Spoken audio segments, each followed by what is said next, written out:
Yuk jadi bagian dari dakwah kami. Dukung operasional dakwah dan sosial kami, raih pahala amal jariah yang terus mengalir sampai hari kiamat.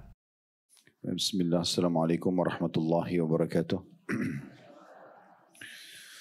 Alhamdulillah, wassalatu wassalamu ala rasulillah. Segala puji dan puja kehadirat Allah subhanahu wa ta'ala. Juga salawat dan taslim kepada Nabi besar Muhammad sallallahu alaihi wa ala alihi wa sahbihi wasallam.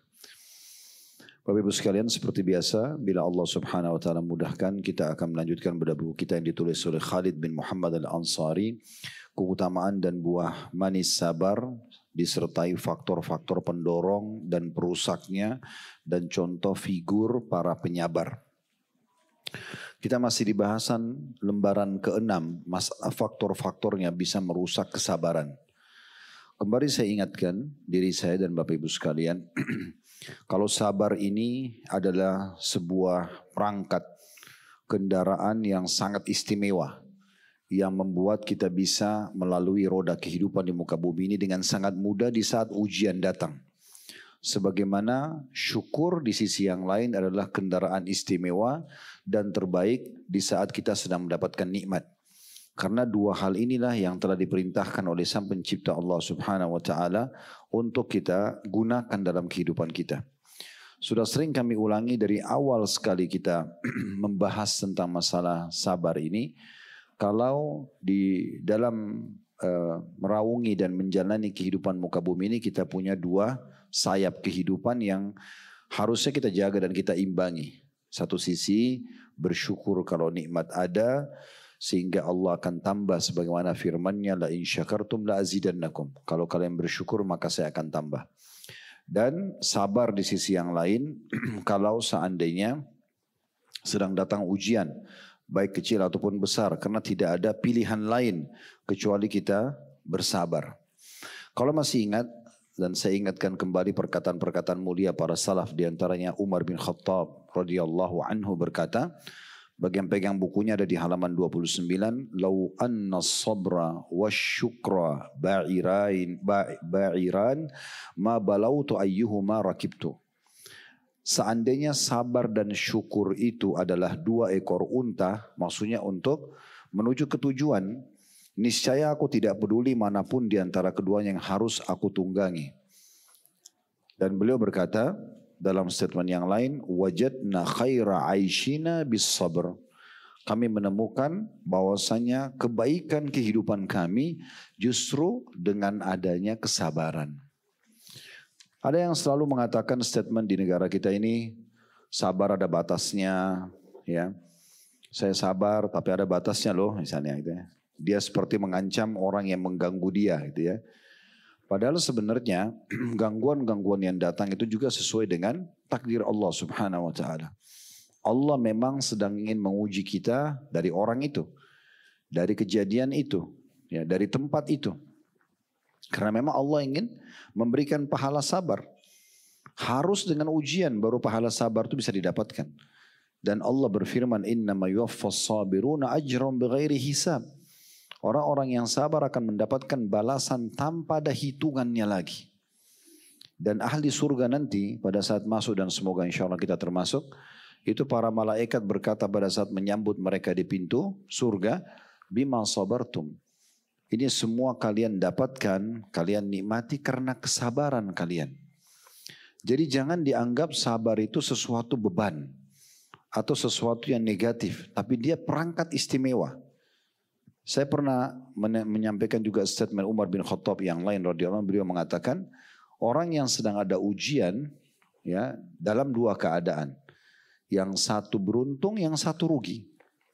Yang beruntung siapa? Yang bisa menerima ujian tersebut sebagai bentuk kasih sayang dari Allah, sebagai bentuk Allah ingin memberikan dia derajat yang tinggi di surga, melipat gandakan pahalanya, membersihkan dosa-dosanya, dan memberikan dia pelajaran dari pengalaman hidupnya. Kita kan belajar bisa secara formal, kelas seperti ini, atau misalnya di bangku sekolah, kuliah, bisa juga dari pengalaman hidup.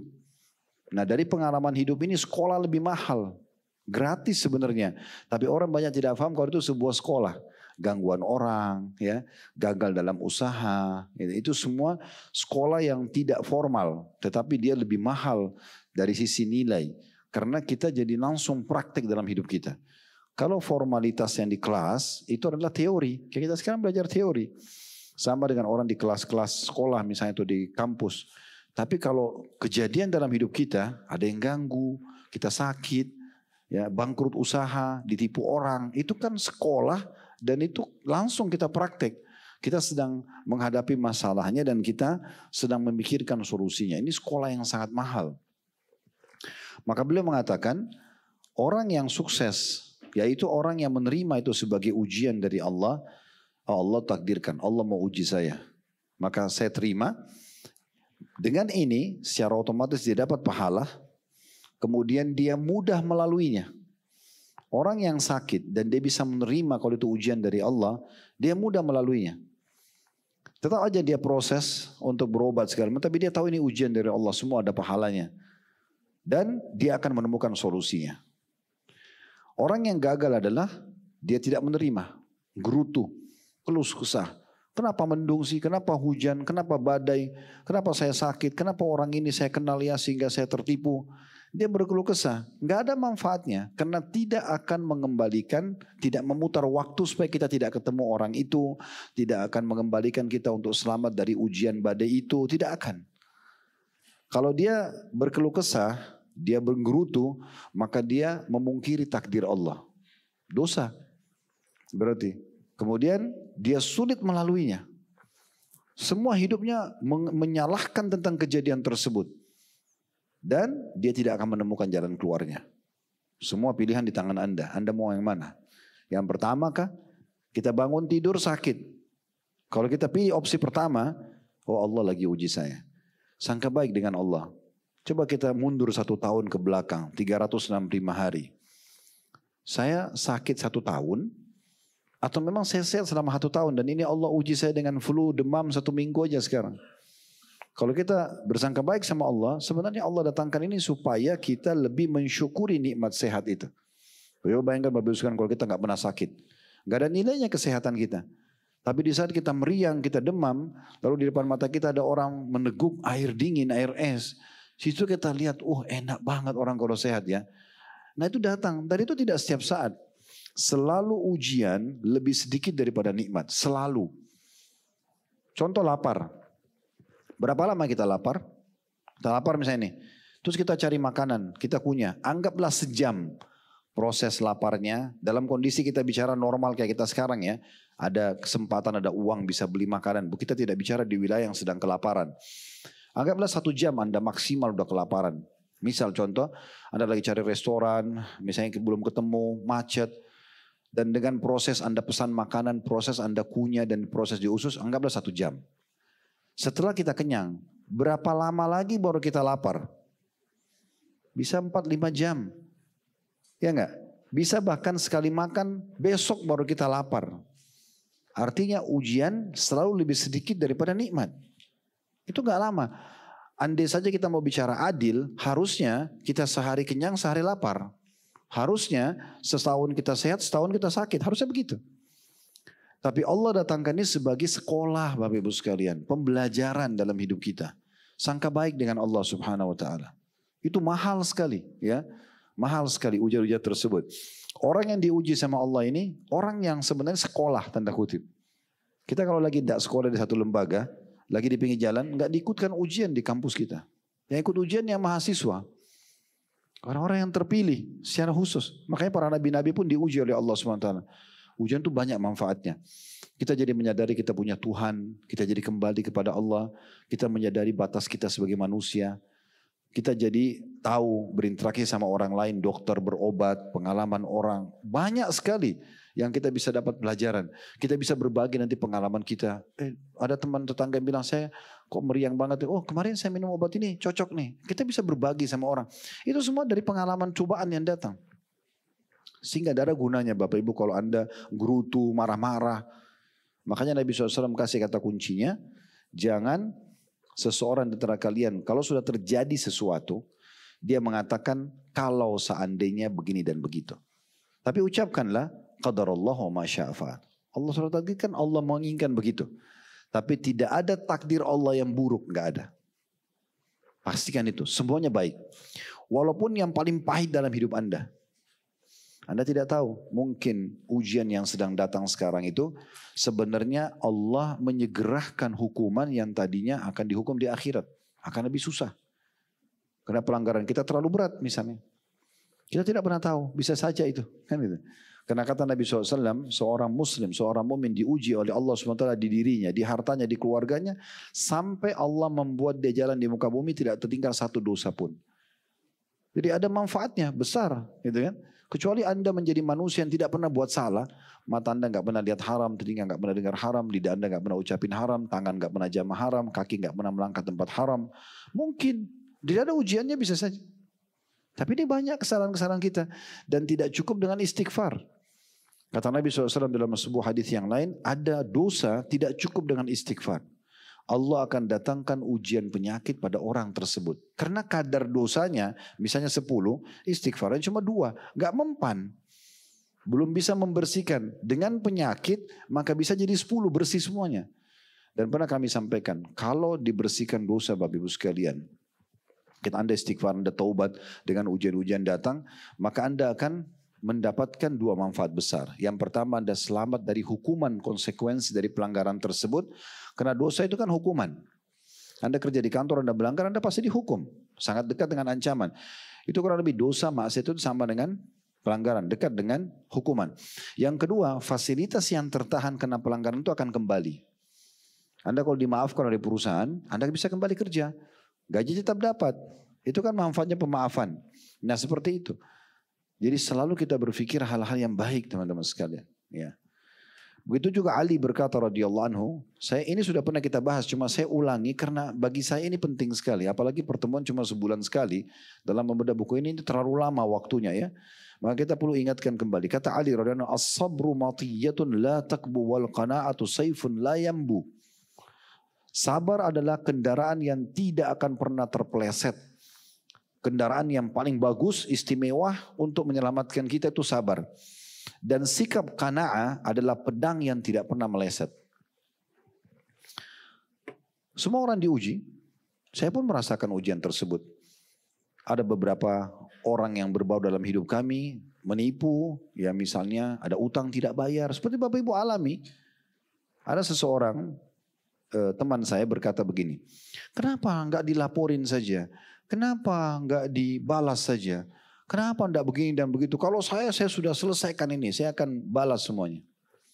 Saya bilang jawaban saya, kalau saya ikutin apa yang kamu bilang, mudah sekali.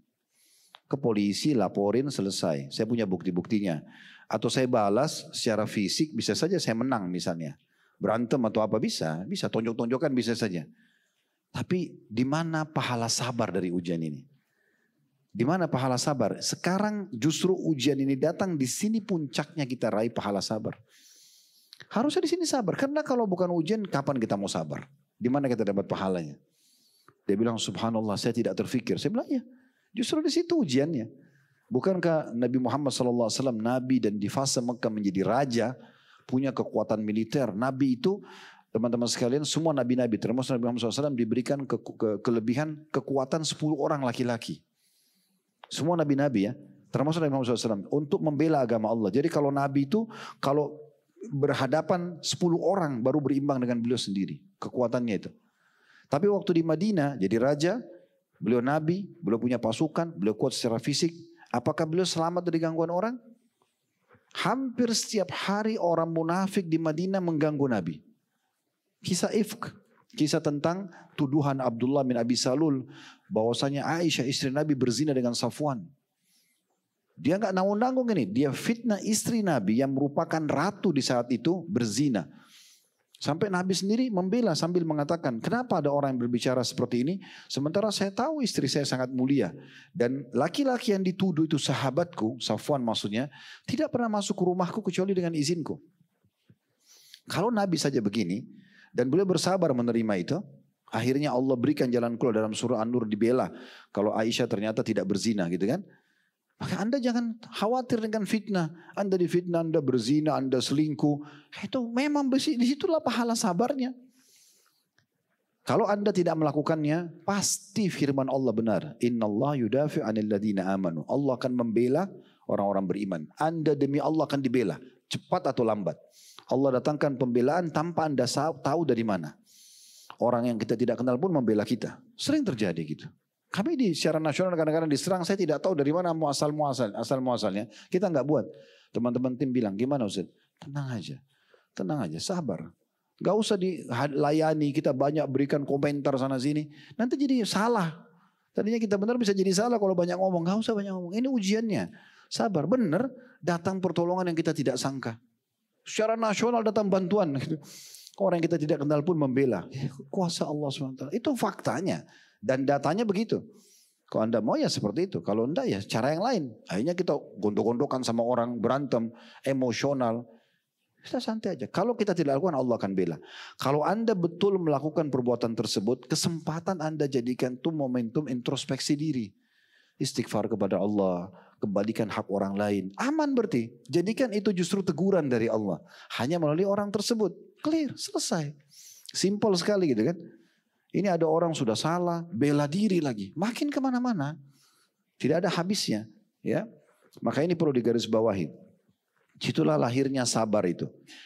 Kemudian Ibnu Abbas berkata radhiyallahu anhuma, afdalul uddati sabru ala syiddah.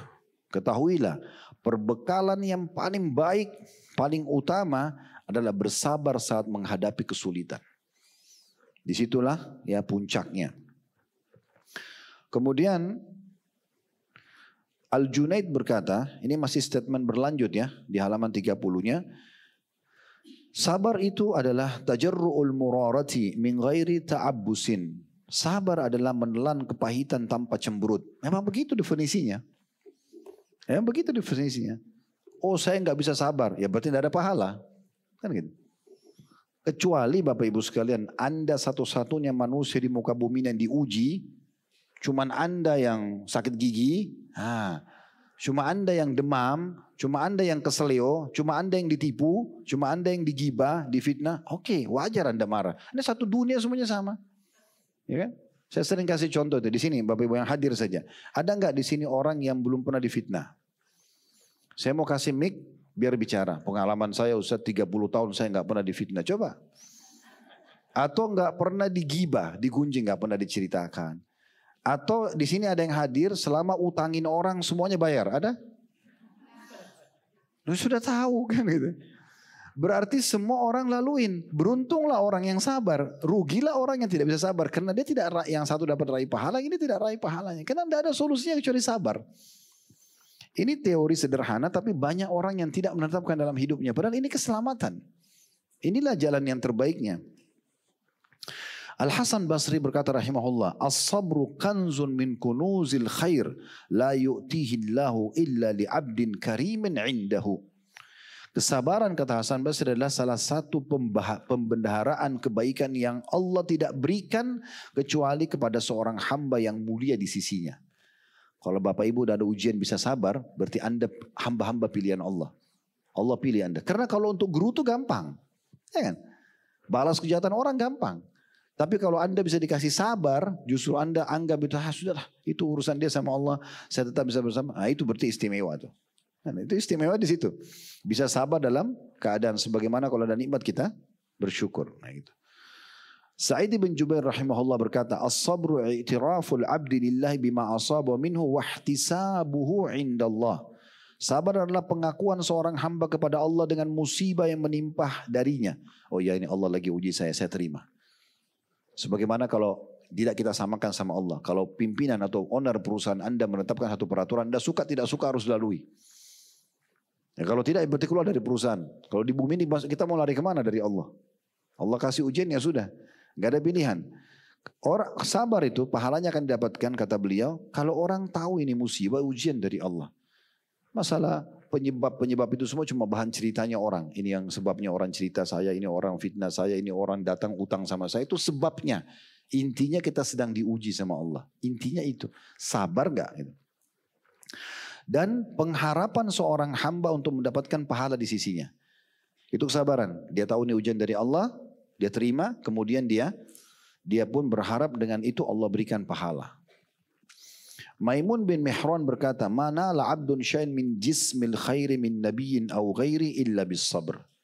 Ketahuilah tidak ada seorang hamba pun, bahkan seorang nabi, bisa meraih kesempurnaan hidup dan kebajikan kecuali dengan ujian yang dia bersabar.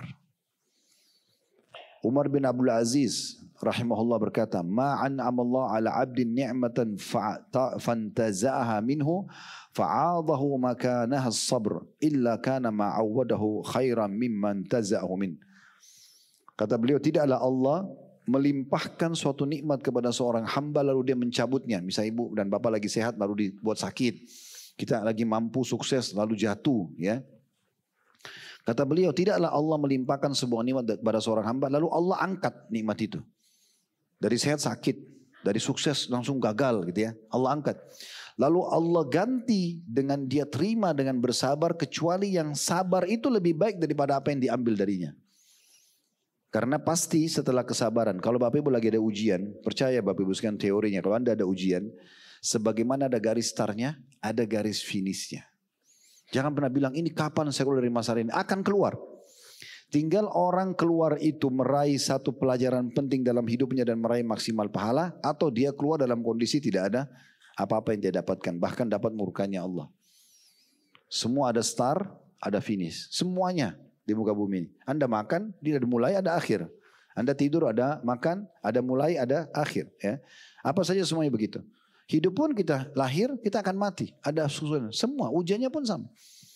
Nikmat pun sama. Semua akan berakhir. Gitu kan? Maka teman-teman sekalian, yakinlah di ujung daripada sebuah ujian ada jalan keluar. Tinggal siapa yang lulus. Ya. Memang butuh perjuangan. Orang lomba lari maraton, yang paling sabar, teguh, dia menang tuh.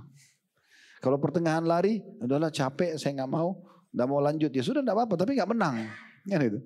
Gak menang, gak dapat juara, gak dapat segala. Kalau yang menang sabar, capek, ia letih sampai kehausan, tapi dia paksakan dirinya sampai garis finish selesai. Apa yang didapat? Ya dapat juara, namanya jadi harum, dapat hadiah dan segala macam. Orang begitu rasionalnya. Ibnu Taimiyah berkata rahimahullah, "As-sabru 'alal masaibi wajibun bittifaqi a'immatid din." Bahwasanya bersabar menghadapi musibah-musibah bagi seorang muslim itu adalah kewajiban, bukan pilihan. Bagi semua muslim sesuai dengan kesepakatan para ulama. Jadi bukan pilihan sebenarnya. Makanya tidak ada opsi ya. Kita sabar dapat pahala, dapat solusi atau tidak kita gerutu maka dapat murka Allah Subhanahu wa taala. Dan memang tidak dapat jalan keluar juga. Yang terakhir Ibnu Qayyim berkata Al-Jauziyah rahimahullah, Inna Allah subhanahu wa ta'ala ja'ala as-sabra jawadan la yakbu wa sariman la yambu wa jundan la yuhzam wa hasinan la yuhdam wa la yuthlam. Sesungguhnya Allah subhanahu wa ta'ala menjadikan sabar sebagai kendaraan yang tidak pernah terpeleset, pedang yang tidak akan meleset, tentara yang tidak bisa dikalahkan, dan benteng yang tidak bisa diruntuhkan dan tidak bisa dihancurkan. Ya. Kalau ada orang jahat sama kita Bapak Ibu sekalian, kemudian Anda sabar, dia kehabisan bahan itu. Kalau Anda tidak jawab, Anda tidak respon, malah yang pegel dia. Ya, nah, ada orang jahat sama kita nih, dia tidak suka sama kita, dia cerita, cari masalah lah, dia gibah, fitnah kita nggak layani. Sebenarnya bukan kita yang pegel, dianya yang pegel. Anda biasa aja aktivitas makan, minum, atau biasa. Bahkan tunjukkan sama dia Anda tidak apa-apa, tidak mempan. Nah itu bagus. Orang kalau lagi duel di medan perang, prajurit yang ditakutin oleh musuh itu prajurit yang tidak tunjukkan rasa sakitnya. Kalau baru dengar suara peluru sudah aduh tak ketakutan, oh musuhnya tambah berani. Coba kalau dia sudah berdarah-darah, masih kokoh, masih jalan menghadapi musuh, musuhnya dia takut, oh, ini orang kuat banget. Padahal sebenarnya dia sudah kesakitan juga. Nah seperti itu. Itu kurang lebih review, mengingatkan kembali Bapak Ibu sekalian, karena saya lihat di poin itu paling penting ya untuk Bapak Ibu bawa pesan bagaimana kita terapkan sabar dalam kehidupan kita ya.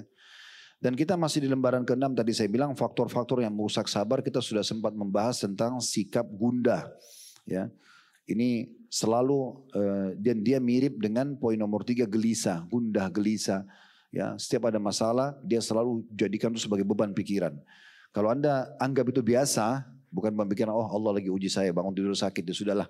Langsung saja ikhtiar, minum teh hangat, minum obat, sudah selesai. Anda santai aja maka akan tenang. Tidak akan jadi beban hidup gitu ya. Kemudian juga marah, suka emosional ya. Marah-marah dalam kondisi ada ujian, tidak ada manfaatnya. tidak akan menyelesaikan permasalahan tersebut. Juga terburu-buru, ini semua sudah kita bahas. Terburu-buru selalu ingin memikirkan hasil, jalan keluarnya. Padahal semua akan ada ujungnya. Juga sudah kita bahas masalah putus asa. Ya. Itu poin nomor 5 yang tidak boleh putus asa dari rahmat Allah Subhanahu Wa Taala. Kami memberikan jawaban kepada orang yang bertanya, misalnya kalau ada orang mau berzina, saya mau berzina, boleh enggak? Enggak boleh, karena haram, karena dia belum melakukannya. Ya, begitu yang Nabi SAW melakukan kalau ada orang yang datang izin untuk melakukan dosa, gitu ya. Tapi beda hukumnya kalau orang sudah melakukannya dan dia bertanya, saya sudah berzina, apa yang saya lakukan? Kita mengatakan Anda taubat kepada Allah SWT dan jangan ulangi, gitu ya. Jadi kalau orang sudah melakukannya, sudah terlanjur dan terjun dalam perbuatan dosa, tugas Anda sekarang segera kembali kepada Allah. Dan jangan putus asa, karena putus asa dari rahmat Allah ini adalah senjata syaitan. Membuat kita, oh kamu gak akan diampuni sama Allah, dosamu terlalu besar. Ya Allah sudah murka gitu kan. Ya itu semua tidak boleh, itu sudah kita bahas pada pertemuan kita terakhir yang lalu. Nah sekarang kita akan bahas 2 poin terakhir, faktor-faktor penyebab daripada rusaknya ya kesabaran itu sehingga tidak bisa maksimal kita meraih pahalanya. Yaitu yang keenam, takut ketika berhadapan dengan musuh. Nah, ini memang bicara masalah keberanian ya. Jadi teman-teman sekalian, seorang muslim harus menepis semua rasa takutnya kepada selain Allah. Hanya takut kepada Allah saja. Tidak boleh lagi ada takut kepada siapapun. Selama Allah ridho, tidak usah takut. Yang kita khawatir, walaupun seluruh manusia di muka bumi ini dukung kita, tapi kita lakukan perbuatan yang mendatangkan murkanya Allah, itu Allah bisa balik manusia memusuhi kita. Nah itu yang harus kita perbaikin, teman-teman. Persepsi ini yang harus kita perbaikin. Karena kalau tidak, banyak orang lebih mengandalkan, mendahulukan ya manusia daripada Allah Subhanahu Wa Taala. Ini keliru, ya. Kalau Allah mau menghukum kita, walaupun satu dunia ini mendukung, Allah bisa hukum. Satu dunia ini mau menyusahkan kita, tapi Allah tidak mau kita ditimpa, tidak akan menimpa kita.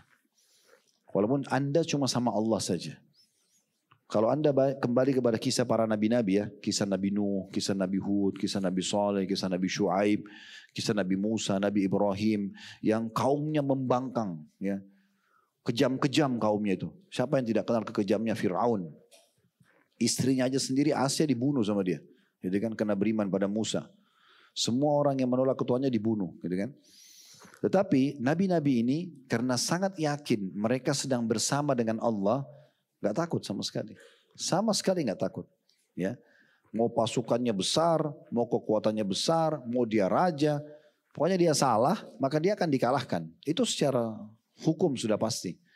Makanya waktu Nabi Nuh alaihissalam itu mendakwai kaumnya 950 tahun. Ini sudah kami sampaikan di Blok M di dua Sabtu yang lalu kalau saya pekan kedua tentang serial Nabi ya. Tabligh kabar serial Nabi itu biasanya di Sabtu kedua. Bapak Ibu ingat kalau Sabtu kedua ada waktu habis zuhur sampai asar, kami selalu di Blok M Square itu ada di Masjid Nurul Iman ada kajian itu ya. Jadi bulan ini kita bahas sahabat Nabi, bulan depannya kita bahas serial Nabi. Nah kebetulan kami sudah bahas serial Nabi 3, Nabi Adam, Nabi Idris dan Nabi Nuh. Nah waktu kami bahas Nabi Nuh alaihissalam itu teman-teman sekalian berdakwah 950 tahun di kaumnya. Tidak beriman kecuali sedikit sekali. Termasuk istrinya tidak mau beriman, anaknya tidak mau beriman, tapi beliau sabar, beliau tetap bersabar. Ujung-ujungnya pada saat kaumnya sudah keras kepala benar, udah nggak mau, dan mereka bahkan menantang Nabi Nuh untuk mendatangkan siksaan Allah, maka dan mau menyusahkan Nabi Nuh, maka Nabi Nuh menantang mereka kembali. Kalau gitu, kumpulkan semua kekuatan kalian, semua tipu daya kalian, jangan ditunda sekarang, lakukan pada saya. Dan saya yakin Allah akan membela saya. Dan betul. Tidak ada satupun dari kaum Nabi Nuh yang berhasil menyentuh badannya Nabi Nuh. Padahal di depan mata mereka bisa bunuh Nabi Nuh. Ya, mereka tidak bisa. Dan akhirnya Allah tenggelamkan mereka. Setelah Nabi Nuh, kisah Nabi Hud sama. Ya, yang diutus kepada kaum beliau, kaum Ad. Sama. Kaumnya itu terkenal jabbar, perkasa, kuat, dan ganas. Kalau perang sama orang, manusia kalau orang biasa tebas leher, dia cincang-cincang orang. Kaum Ad itu kejam sekali. Allah gambarkan dalam Al-Quran. Wa idza batashtum jabbarin. Kalau kalian berperang menghukum orang maka kalian sangat kejam. Ya, gitu. Tapi tidak ada satupun yang bisa menyentuh fisiknya Nabi Hud. Nabi Hud berdakwah terus kepada mereka, mereka tidak mau. Mereka ancam Nabi Nuh. Datangkan yang Allah ancamkan pada kami, kamu juga hai Nuh, Hud, kami akan susahkan kamu. Dalam Al-Quran digambarkan Nabi Hud mengatakan, kalau gitu kumpulkan semua kekuatan kalian. Jangan tinggalkan satupun kekuatan. Semua tipu daya kumpul, lakukan pada saya kalau kalian mampu. Ditantang begitu. Kenapa? Karena dia tahu dia sedang bersama Tuhan alam semesta. Kecil sekali kalau semua manusia ini Allah mematikan. Gempa berapa detik hangus, habis semuanya, hancur. Building-building yang kuat, orang tenggelam, mati, semua gampang sekali. Tsunami datang, habis sekian juta orang bisa mati gitu kan. Jadi mudah sekali. Anda sedang bersama dengan zat yang maha kuat dan maha perkasa. Allah subhanahu wa ta'ala. Apa yang dikhawatirkan? Zat yang maha kaya, hanya minta kepada dia dan bergantung padanya. Gitu kan. Yang maha luas rahmatnya, tapi sisi lain amat keras siksaannya. Maka kaum Nabi Hud yang kuat-kuat dan perkasa tidak ada yang bisa menyentuh Nabi Hud. Lalu mereka tantang, hai Hud, datangkan semua siksaan itu. Kamu pun akan kami susahkan, gitu kan. Tapi tidak ada yang bisa sentuh beliau. Dan Allah akhirnya setelah Nabi Hud berdoa, ya Allah, mereka sudah kadzabun, mendustahkan saya. Maka bukalah pemisah antara saya dengan mereka. Hukum. Maka datanglah awan yang sangat gelap, gitu ya. Dan mereka mengatakan, kaumnya Nabi Hud masih berkata, kaumnya Nabi Hud, kaum Ad mengatakan, itu hujan akan turun buat kami. Maka Allah menyuruh Nuh menjawab, itu bukan hujan, itu adalah siksaan yang dibawa dengan awan itu. Maka datanglah suara guntur yang sangat keras, lalu menghancurkan mereka sampai Allah menggambarkan, dan kami hancurkan Ad itu sampai ke akar-akarnya. Gak ada satupun yang hidup di antara mereka orang kafir, binasa semuanya, rumah-rumah dan istana mereka semuanya hancur dan tinggal kenangan saja. Kalau Anda sedang bersama dengan Allah teman-teman jangan khawatir. Ya. Intinya sebenarnya semua perkara yang terjadi di muka bumi ini adalah memperlihatkan hubungan Anda sama Allah. Kalau Anda baik sama Allah, baik semua yang lain ini. Kalau Anda buruk sama Allah, ini makan buruk semua yang lainnya. Jadi kan bahan introspeksi diri, itu penting ya. Jadi kalau Anda ada apa-apa, Anda diserang orang, Anda sedang ada masalah yang Anda hadapin apapun, maka yang paling pertama introspeksi diri antara Anda sama Allah. Yang paling baik wudu, segera sholat. Istighfar kepada Allah SWT. Ya Allah, kalau ini adalah penyebabnya dosa-dosa hambamu, maafkanlah. Kalau ini ujian, mudahkan hambamu untuk melalui. Jadi kita kembali kepada Allah. Maka semua akan selesai. Anda kembali kepada fulan, sibuk dari pengacara ini kepada pengacara yang sana, sibuk dari orang ini kepada orang yang itu, tidak selesai. Bukan tidak boleh kita ikhtiar manusiawi, tapi ini bentuk ikhtiar manusiawi saja. Puncaknya adalah intinya Anda beribadah kepada Allah subhanahu wa ta'ala. Anda sholat malam, Anda kembali kepada Allah, bertaubat kepadanya, itu intinya. Ya. Itu poin dulu yang kami ingin sampaikan, masalah takut ketika berhadapan dengan musuh. Maka jangan pernah takut kalau Anda bersama dengan Allah. Allah mampu mengalahkan siapapun. Allah bisa melunakkan hati siapapun. Ya. Dan Allah bisa menyelamatkan dan memberikan rezeki kepada siapapun. Ya. Semua itu bisa di tangan Allah subhanahu wa ta'ala. Ini keyakinan kita tentang Tuhan kita Allah subhanahu wa ta'ala. Dan salah satu, dan mengimani nama-nama dan sifat-sifatnya. Ya. Nah teman-teman sekalian, kita bicara sekarang medan perang. Kalau berhadapan dengan musuh lebih besar lagi lingkupnya. Kalau tadi kan berhadapan musuh secara individual. Orang yang gibah kita, orang yang fitnah kita misalnya. Tadi sudah kami sampaikan bagaimana menghadapinya. Kita introspeksi diri, kita kembali kepada Allah, nanti Allah akan bantu kita menyelesaikannya. Sekarang kalau di medan perang, maka juga sama. Kita harus tahu teman-teman sekalian. Orang kalau masuk medan perang, itu adalah salah satu ibadah. Jihad itu adalah ibadah. Ibadah ya. Allah tidak bukakan pintu-pintu jihad kecuali kepada hamba-hamba pilihannya. Harusnya kita sekarang ini cemburu dengan teman-teman di Gaza. Bukan kasihan. Kita kasihani diri kita sendiri harusnya. Karena yang sedang dapat peluang hitungan detik masuk surga mereka, bukan kita. Mereka tinggal tunggu satu peluru datang, satu bom datang, mati masuk surga. Bisa selamatin 70 keluarganya, masuk surga tanpa hisab, dosanya semua dimaafkan kecuali utangnya. Depan mata. Dan memang untuk mati syahid ya begitu. Memang harus kepalanya hancur, badannya luka, memang begitu.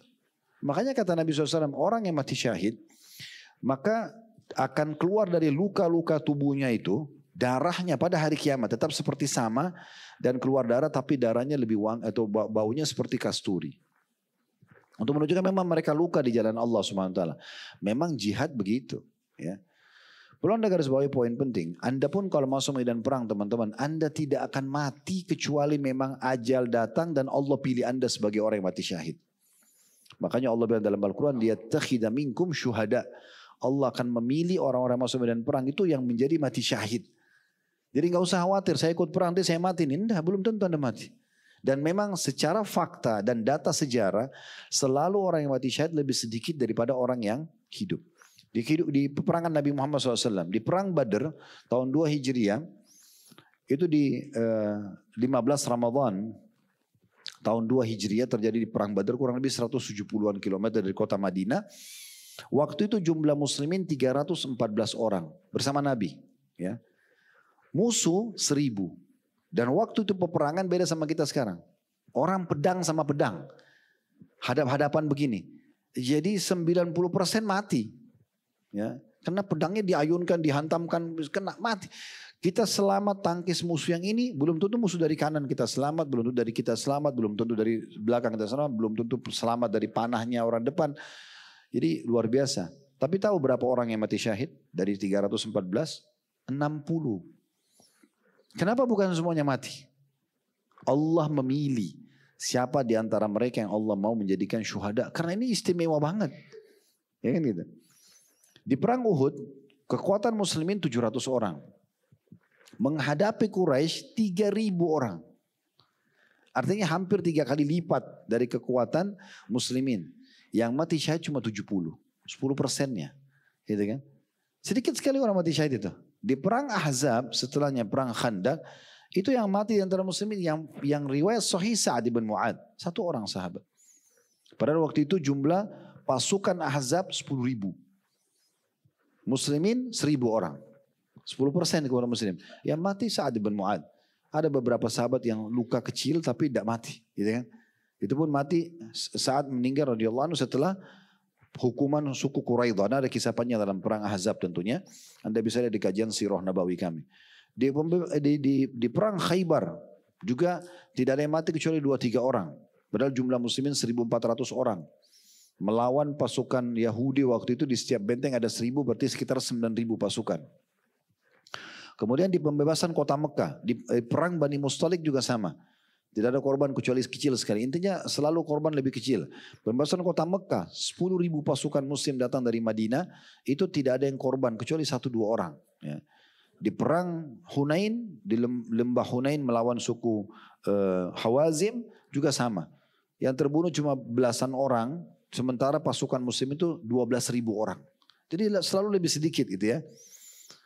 Sekarang pertanyaan sederhana Bapak Ibu sekalian, bukankah Gaza ini lagi dibombardir? Bayangkan kalau kayak Jakarta ini sekarang, di sana bom, di sini bom, ini hancur. Secara akal sehat ada yang bisa selamat gak? Kenapa sekarang di Gaza kalau ada pembagian makanan kumpul semua datang? Dari mana tuh manusia? Kenapa gak mati semuanya? Ya, sampai sekarang hitungan penduduk Gaza yang mati sama yang hidup lebih banyak orang yang hidup. Padahal dibombardir. Allah memilih mereka. Jadi istimewa banget itu kalau Allah pilih kita mati syahid. Mungkin Anda bilang, Ustaz, kan orang mati sakit Ustaz. Ditusuk pisau, ditebas lehernya sama pedang, kena bom. Bapak Ibu garis bawahi poin penting. Orang yang mati merasakan satu saja. Mereka cuma rasa sakaratil maut. Proses pencabutan ruh. Enggak ada lagi ceritanya kita kalau ditebas leher sama musuh, aduh leher saya sakit. Enggak ada itu. Sebagaimana orang kalau ditabrak kereta api, mati di tempat tiba-tiba. Dia enggak rasa, aduh badan saya sakit di lidas kereta. Enggak ada. Meledak di pesawat. Dia enggak lagi bilang pada saat mati itu, aduh badan saya panas kena api. Enggak ada itu semua. Jadi orang yang mati ditabrak kereta api, tenggelam di laut, dimakan ikan, ditebas kepalanya oleh musuh. Orang yang mati di atas ranjang, sama. Sama saja. Melalui proses satu. Pencabutan ruh. Dan Nabi SAW sudah kasih kita bocorannya. Cuma 2 keadaan. Orang beriman akan mudah ruhnya keluar seperti keluarnya air dari mulut kendi. Kata beliau dalam hadis yang sahih, ada 3 malaikat yang datang kepada orang-orang beriman. Di kiri kanan malaikat rahmah, kasih sayang membawa kain kafan dari surga. 1 malaikat maut di ubun-ubun kepala. Yang mengatakan, hai jiwa yang baik, keluar kepada rahmat Tuhanmu. Maka ruhnya keluar dengan sangat mudah seperti air dari mulut kendi. Kita gimana kalau tuang teh atau air dari mulut kendi keluar air, begitu cepatnya.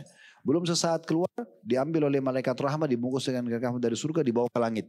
Lalu penjaga langit pertama, malaikat menanyakan kepada malaikat yang membawa itu, ruhnya siapa ini? Sungguh mulia ruh ini. Karena mengeluarkan, kata Nabi SAW, bau lebih wangi dari kasturi. Kemudian selanjutnya, malaikat yang membawa rahmat itu mengatakan, ini adalah ruhnya Fulan bin Fulan, disebutkan namanya di dunia. Lalu kemudian semua malaikat-malaikat di langit berharap ruh itu lewat di sisi mereka karena mengeluarkan bau yang wangi tadi. Lalu Allah berfirman kepada para malaikat, kembalikan hamba-Ku ini ke dunia, karena di sana saya ciptakan, di sana pula saya akan bangkitkan. Udah, itu ceritanya masih panjang, tapi saya ambil saksi bahasan di sini. Kemudian kalau orang kafir, munafik, orang musyrik, maka akan datang 3 malaikat, 2 malaikat penyiksa kiri kanan bawa kain kafan dari neraka. Kalau tadi kan dari surga. Satu malaikat mau dibunuh-bunuh kepala yang mengatakan, hai jiwa yang busuk, keluar pada murka Tuhanmu. Maka ruhnya berantakan di tubuhnya, tidak mau keluar. Dalam surah Al-Anfal Allah gambarkan maka bagaimana kalau kalian melihat dahsyatnya para malaikat memukul dan menghantam muka dan bokong mereka. Dan mengatakan rasakanlah panasnya api. Kata Nabi SAW, maka malaikat maut mencabut dengan keras ruh mereka, orang-orang kafir ini, ibaratnya seperti bulu domba yang dibasahkan, dililitkan di pohon berduri lalu ditarik dengan keras. Sehingga berantakan bulu domba itu. Nah seperti itu keadaannya. Belum sesaat keluar, dibungkus dengan kain kafan dari neraka oleh malaikat yang menjaga itu ya, yang membawa, mohon maaf ini.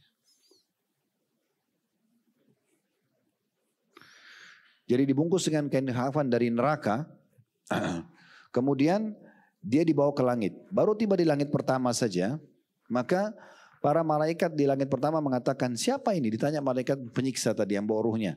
Sungguh buruk ruh ini. Kata Nabi SAW, karena ruh itu mengeluarkan bau lebih busuk dari bau bangkai. Wa na'udzubillah. Lalu tidak dibukakan pintu langit, dan semua malaikat di langit berharap ruh itu tidak lewat di sisinya karena bau busuk tadi. Lalu Allah berfirman kepada para malaikat penyiksa, bawalah dia ke dunia, kembalikan ke dunia, di bumi dikuburkan. Karena di sana saya ciptakan, di sana pula saya bangkitkan, dan catat dia termasuk ahli neraka. Gitu ya. Jadi cuma itu keadaannya.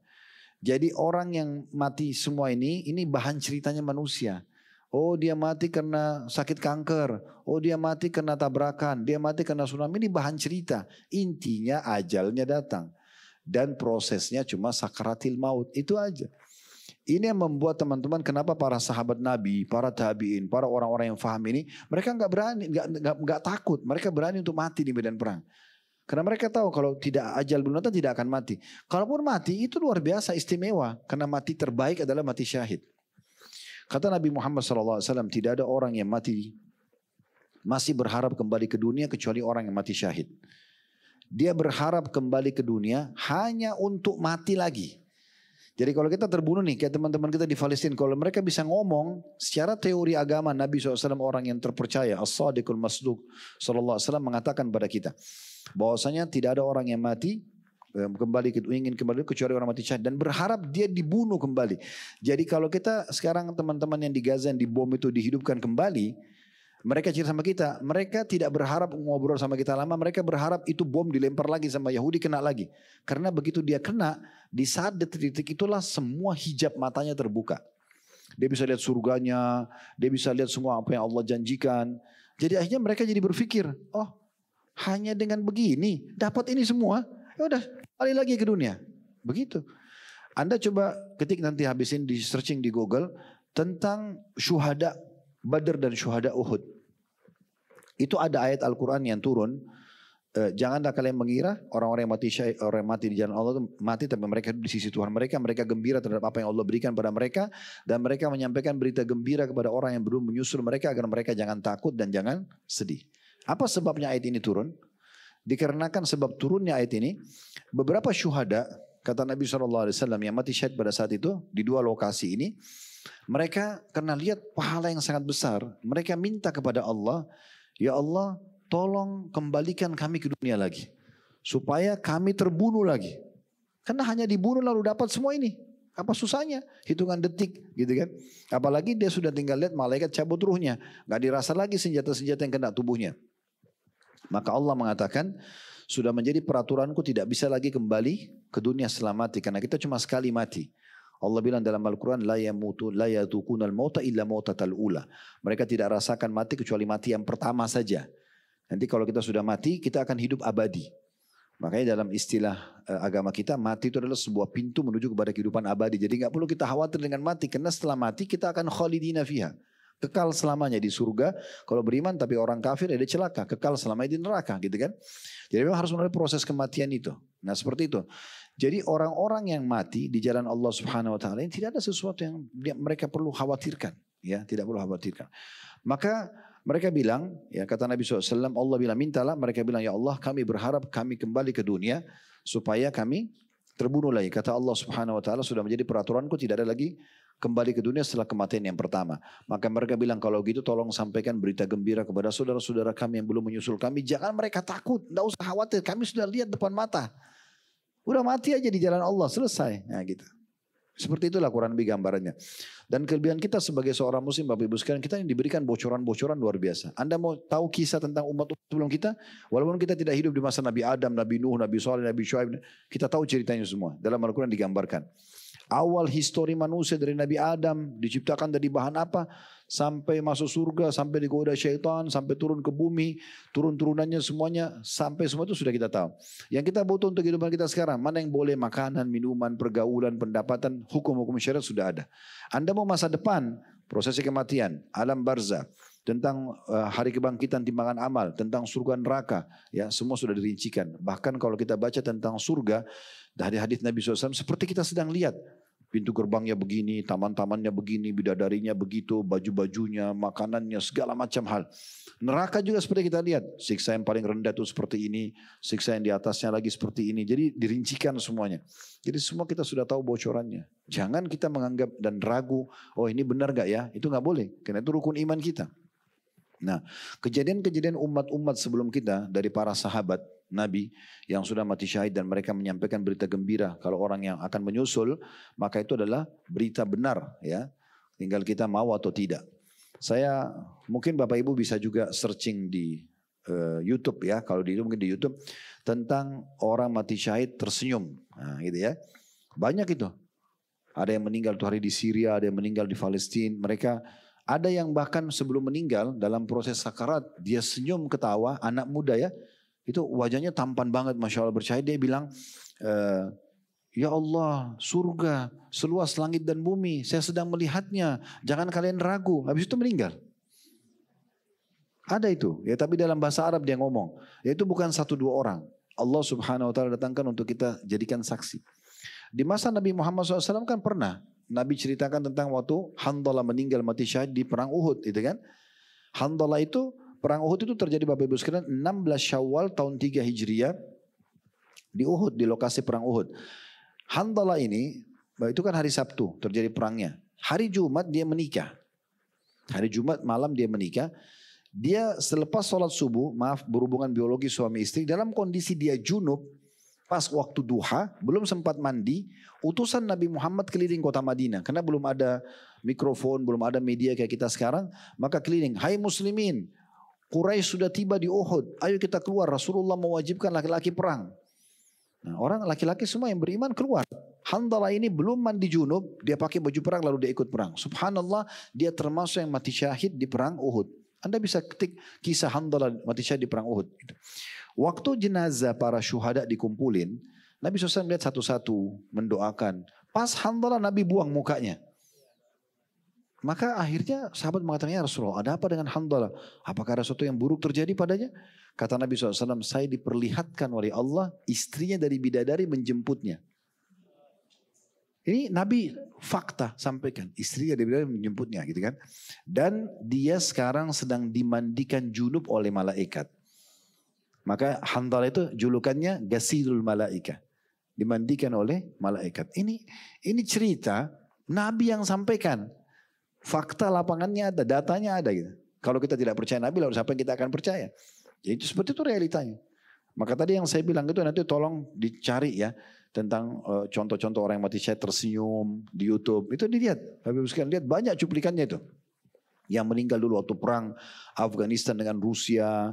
Di lokasi Afghanistan dulu yang meninggal, di Chechnya yang meninggal, di banyak lokasi-lokasi kaum muslimin. Tentu tidak semua orang mati syahid diperlihatkan oleh Allah seperti itu ya.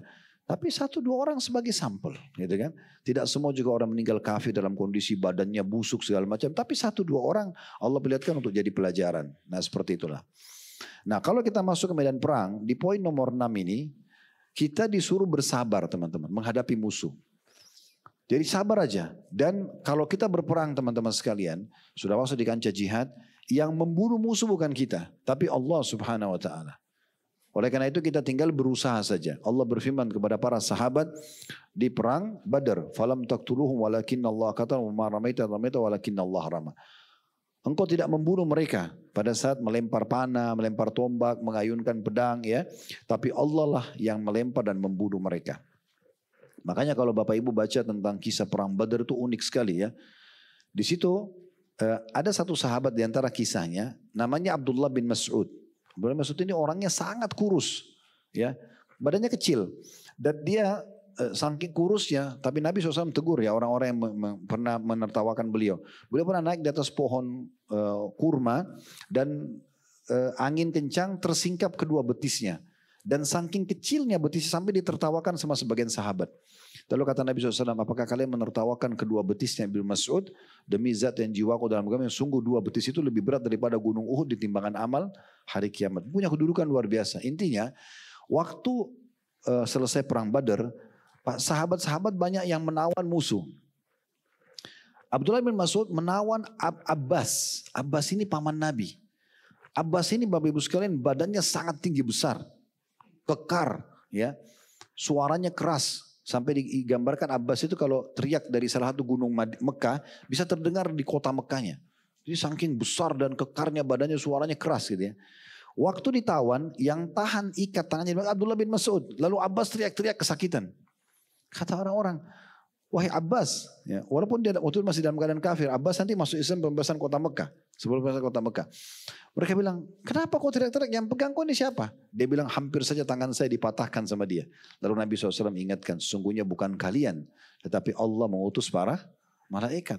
Bahkan kata Nabi SAW, waktu sudah dikumpulkan korban-korban orang-orang kafir, yang Nabi akan 70 tokoh Quraisy yang mati di perang Badar akan dimasukkan dalam sumur oleh Nabi SAW. Waktu itu Nabi bilang, mau gak saya perlihatkan kepada kalian perbedaan korban kalian dengan korban para malaikat.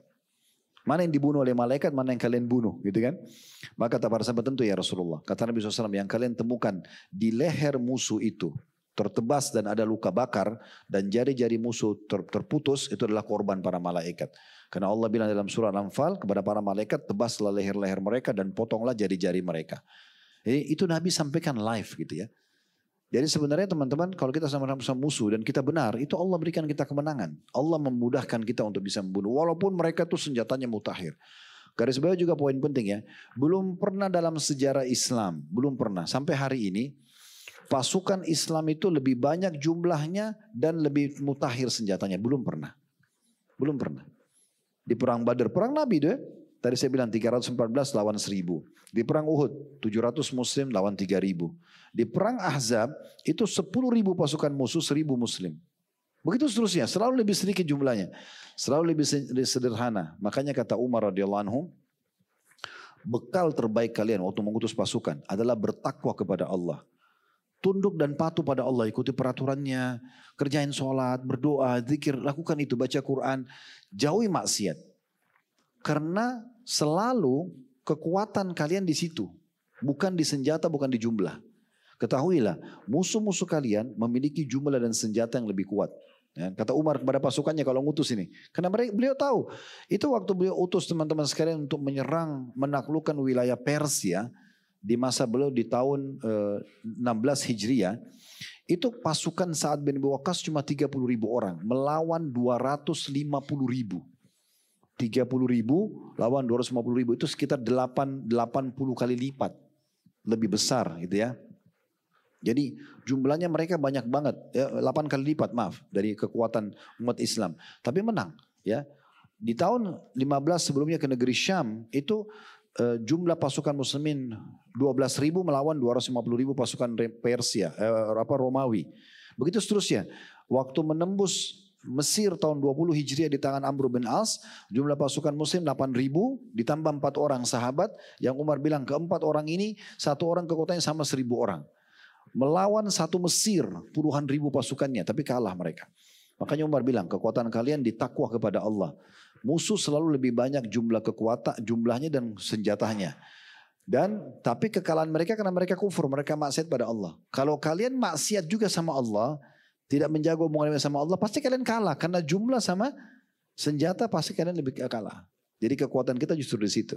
Nah itu juga poin-poin penting. Makanya kalau berhadapan dengan musuh satu waktu Bapak Ibu sekalian bersabarlah. Nah itu yang dibahas di poin nomor 6 ini.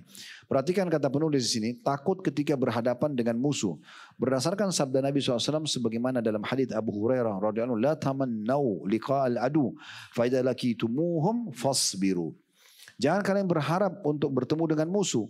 Akan tetapi jika kalian bertemu dengan mereka, maka bersabarlah kalian dalam menghadapi mereka. Jangan lari.